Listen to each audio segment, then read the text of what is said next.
अस्सलाम वालेकुम जी, welcome back. कैसे हैं जी आप सब? उम्मीद है आप सब बिल्कुल ठीक ठाक होंगे और मैं भी अल्हम्दुलिल्लाह अल्लाह का शुक्र है जी बिल्कुल ठीक ठाक हूँ।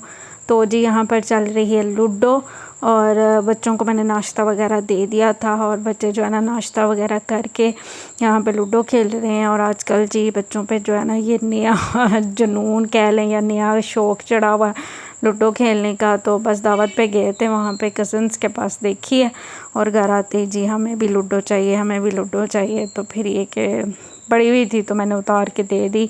तो बस अब सुबह शाम दिन रात जो है ना यही शौक़ चढ़ा हुआ है लूडो खेलने का, तो लूडो खेलनी है। तो बस इसी तरह से अब इतनी खेलनी तो नहीं आती, बड़ा तो फिर थोड़ी बहुत खेल लेता है, लेकिन छोटा जो उसको तो खेलनी नहीं आती, लेकिन फिर भी लगे रहते हैं। चलो ठीक है, थोड़ा थोड़ा हम भी साथ साथ लग जाते हैं। तो खैर उसके बाद जी बैठ के मैंने अपना नाश्ता जो है ना इंजॉय किया। और नाश्ते में जैसे आपने देखा होगा आज मैंने बनाए थे फ्रेंच टोस्ट। और मॉर्निंग हमारी आजकल हो रही काफ़ी ज़्यादा लेट, उठते उठते भी 11 बज जाते हैं और नाश्ते फिर उसके बाद ही स्टार्ट होते हैं। तो फिर बस नाश्ता करके तो फिर फ़ौरन से भाग दौड़ लग जाती है किचन में कामों की और खाना बनाने की, दोपहर के खाने की। तो बस इसी तरह से जो है ना स्पीडों से काम चल रहे होते हैं। तो आज जो है ना आटा भी ख़त्म हुआ था, आटा गूँधने वाला था, तो मैंने कहा फटाफट से जो है ना मैं आटे को गूँधने के लिए लगा देती हूँ, मशीन को मैं ऑन कर देती हूँ तो आटा मेरा गूँध जाएगा। और यकीन करें मेरी लाइफ इतनी आसान हो गई है ना इस मशीन से, इतनी आसान हो गया। मुझे ना आटा गूँधना बड़ा मुश्किल लगता था कि पता आटा गूँध रहे हैं, ओहो आटा ख़त्म हो गया, आटा गूँधना है, तो बड़ा मुझे मुश्किल और लंबा प्रोसेस जो है ना उसका लगता था। लेकिन मशीन लेने के बाद यकीन करें अब तो मुझे ऐसे लगता है मैं दुनिया में आ गई हूँ और मैं इतनी मतलब रिलैक्स हूँ ना कि मतलब मैंने आटा गूँधा होता है ना तो मुझे कोई टेंशन नहीं होती। मैं फटाफट से जो ना आटा छानती हूँ पहले, बस वही टाइम लगता है जो आटा छानने में मुझे लगता है, क्योंकि मौसम ऐसा है तो छान के हर चीज़ यूज़ करनी चाहिए। तो आटा मैं छानती हूँ, उसके बाद इसके अंदर ऐड करके और जो है ना मैं पानी ऐड करके मशीन चला के जो है ना अपने बाकी के सारे काम जो है ना वो कंप्लीट कर लेती हूँ।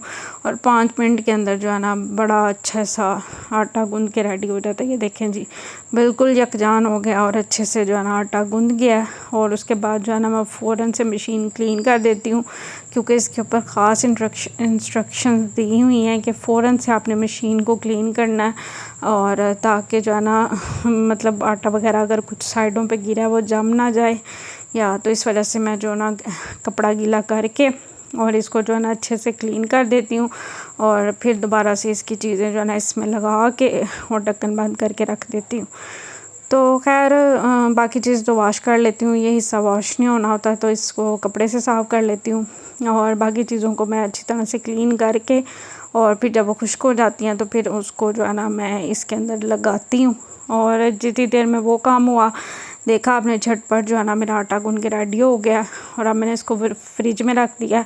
मतलब आपको ये टेंशन नहीं होती कि आटा गूँध के अभी आपने इसको थोड़ी देर के लिए रखना है, आधे घंटे का या 15 मिनट का रेस्ट देना है, उसके बाद दोबारा से गूँध के फिर फ्रिज में रखना है। बिल्कुल ऐसी कोई टेंशन नहीं होती, फटाफट से मैं गूँधती हूँ, फटाफट से मशीन जो है आटा गूँधती है और मैं उसको निकाल के फ्रिज में रख देती हूँ। और अगर यूज़ भी करना हो तो फ़ौरन से यूज़ भी हो जाता है। बस जो है ना इसकी कंसिस्टेंसी आपको मतलब मेजरमेंट्स आपको पता लगने में जो है ना थोड़ा सा टाइम लगता है, क्योंकि आटे का भी आई थिंक डिफरेंस होता है। जो गुत्थी का आटा होता है उसकी मेजरमेंट्स और होती हैं, आटे की और पानी की क्वांटिटीज़ का फ़र्क होता है। और जो दूसरा आटा होता है मतलब गंदम का कनक का जो आटा होता है उसके मेजरमेंट्स का थोड़ा सा डिफरेंस है आई थिंक, जितना मैंने ऑब्ज़र्व किया।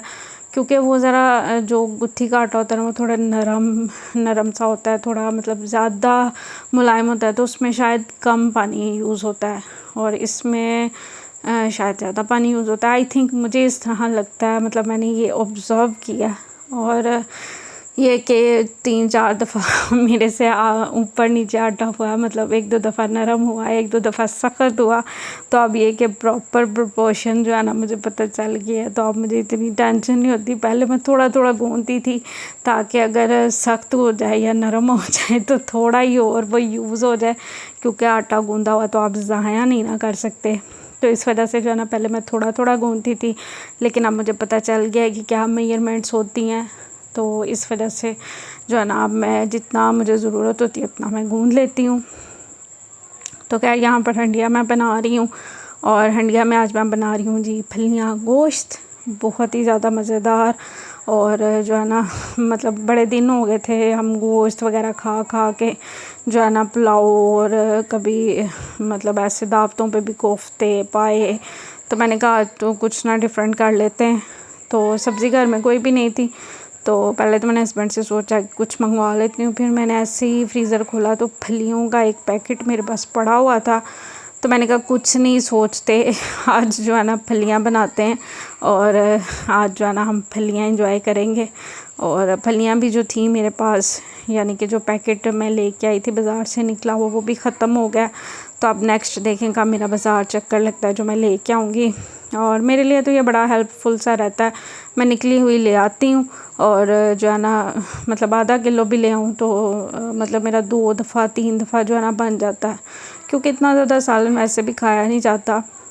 तो इसलिए मैं ले आती हूँ और मेरा 2-3 दफ़ा जो है ना बन जाता है, और टेस्ट भी बिल्कुल ठीक होता है।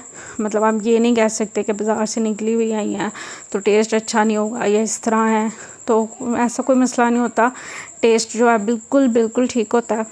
तो मुझे तो सूट करती हैं तो मैं ले आती हूँ, अगर आपको नहीं सूट करती तो आप मेहनत करें, निकालें और फिर खाएं, लेकिन मुझे सूट करती हैं तो मैं ले आती हूँ। तो खैर फलियाँ बन रही हैं आज जी किचन में, और साथ साथ जो है ना बाकी सारे काम भी वो चल रहे होते हैं। तो बर्तन भी थे वॉश करने वाले। फलियों को मैंने वेट लगा दिया था, क्योंकि फलियों को वेट में ही पकती हैं वो, थोड़ा सा वेट 10-12 मिनट का 15 मिनट का लगाना पड़ता है, फिर ही वो अच्छे से कुक होती हैं। तो उसके बाद जो है ना मैंने कहा चलें फटाफट से जो है ना मैं बर्तन क्लीन कर लेती हूँ, क्योंकि आई थिंक यही डेली रूटीन के काम होते हैं, किचन के काम होते हैं, जो हम हाउस वाइफ्स को जो है ना ऐसे मतलब कोई चाबी दे देता है और हम कर ही जाते हैं, ये भी कर लेते हैं वो भी कर लेते हैं। तो बस इसी तरह से चलता रहता है, और जो है ना सारे काम कंप्लीट हो जाते हैं। मतलब एक टाइम का जब काम कंप्लीट हो जाए ना, यानी कि आप लंच कंप्लीट कर लें, किचन क्लीन कर लें और सब खाना खा लें ना, तो आई थिंक थोड़ा सा रिलैक्सेशन तो मिलता है, बेशक घंटे का मिले तो मिलता है कि हाँ दिमाग भी रिलैक्स हो जाता है कि चलें बड़े बड़े जो काम है ना वो कंप्लीट हो गए। और बाकी तो फिर डेली रूटीन के काम जो होते हैं वो चलते ही रहते हैं, उनका तो आई थिंक कोई एंड है ही नहीं है। तो दिन ख़त्म हो जाता है लेकिन काम ख़त्म नहीं होते, तो बस इसी तरह से चल रहा है। तो जी खैर आपसे बातें करते करते जो है ना मेरे बर्तन हैं वॉश हो गए। उसके बाद जी शाम को हम गए छत पे, और मौसम मैं आपको दिखाऊंगी, इतना प्यारा मौसम हो गया था, इतना प्यारा मौसम हो गया था। और हमने खुद, बिल्कुल कोई बादल नहीं थे, साफ़ आसमान था, हमने खुद बादलों को जो है ना आते हुए देखा है। बादल आए हैं, उसके बाद जो अंधेरी वाली सिचुएशन है वो क्रिएट हुई है, मतलब ये सारा नज़ारा हमने अपनी आंखों से देखा है। तो ये मेरे लिए बिल्कुल नई चीज़ थी, और माशाल्लाह माशाल्लाह सुभान अल्लाह, अल्लाह ताला की कुदरत है, सुभान अल्लाह। तो हम तो खुद देख के हैरान हो गए, मतलब सुभान अल्लाह।